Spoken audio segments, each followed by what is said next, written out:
In this video, I'm going to show you how we can put a link onto the Microsoft Whiteboard and how we can embed a video into the Microsoft Whiteboard.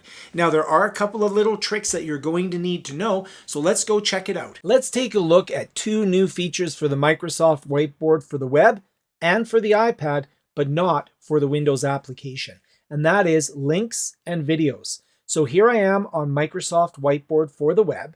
Notice I have links and videos. If I open up Whiteboard application for Windows, you'll notice I do not have those two features yet. I'm not sure if they will be coming in the future.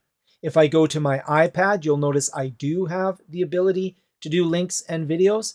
And stick around because I'll show you another feature that's available exclusively on the iPad that's very cool. It's also on the iPhone, but it's pretty cool. So if I have a look here at links, the purpose of putting a link onto your whiteboard is maybe you want it as a resource during a conversation or a discussion. I really do like the whiteboard as being that interactive discussion platform.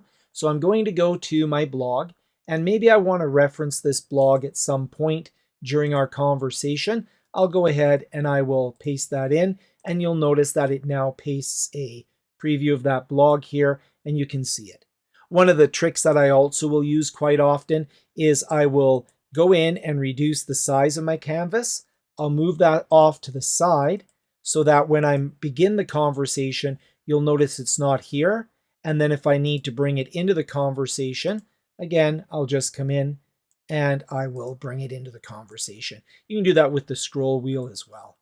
Now to bring a video in, we can do something very interesting with the video. So I bring the video in. Besides just bringing it in, that's interesting by itself. So I can bring in a YouTube video, but there's something neat we can do here. So I'm going to copy this video and I'm going to paste it in. So I'll right click and paste it in, and it's going to give me a preview of the video, and I'll insert it in. So now I have this video embedded onto the whiteboard. Very neat. And we'll make this a little bit larger. There's a couple of things that I want to point out here. First of all, if you take a look at my cursor, you'll notice it's a small black triangle. That gives me the ability to go here and I'll start playing the video. So we're playing the video. Takes a few seconds here. Let's play the video. And the video starts. If you have an Oculus 2 headset. And I pause the video. Now if I go into my pens here, let's grab the red pen here, and I can say, oh, this here is an Oculus 2 headset. These are the controllers that I'm going to be using in my hands. And here is a mug that Frank has on his shelf. So notice I was able to pause the video and I was able to make annotations on the video. This is great if you're having a discussion and you want to pause the video and you want to have a discussion about things that the video is showing. But there is a bit of a caution here. If I move my cursor to the side, I'm still going to be using my pen. So what I want to do is hit the escape key, and that changes my cursor back to this little black triangle here. So now I can go in and resume the video and the control will work. And I'll pause it again. And of course, I might want to clean this up. So I'll go to my eraser. I'll choose to erase the entire stroke, and I will erase my annotations that I made a little bit earlier in the video. And again, I'll hit the escape key. Gives me my cursor that allows me to continue to control that video. So it's going to start playing the video. So that's a handy thing to do. But I also promised you a special bonus tip for the iPad version of Whiteboard.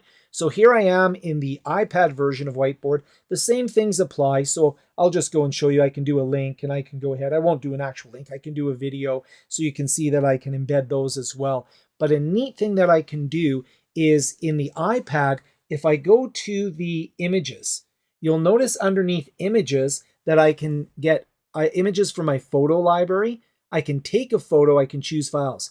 Take a photo is the neat thing that we can do with a mobile device like this. So now I can take a photo, use that photo, and then what I can do is we'll make that photo a little bit larger. If we need to make it a little bit larger, we can move it around. And just like with the video, we can annotate the photo and we can say, whoa, are those Star Wars figures from when you were a kid? And I can say, yes, they are. And you say, do you have a lot of comic books? And I can say, yes, I do.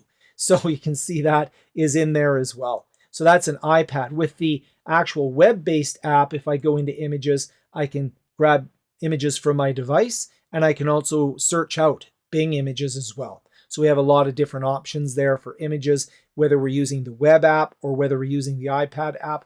Thought I'd throw that in as a bonus. So now whether you're using the iPad or the web-based Microsoft Whiteboard, you have the ability to make your conversations even more dynamic and exciting.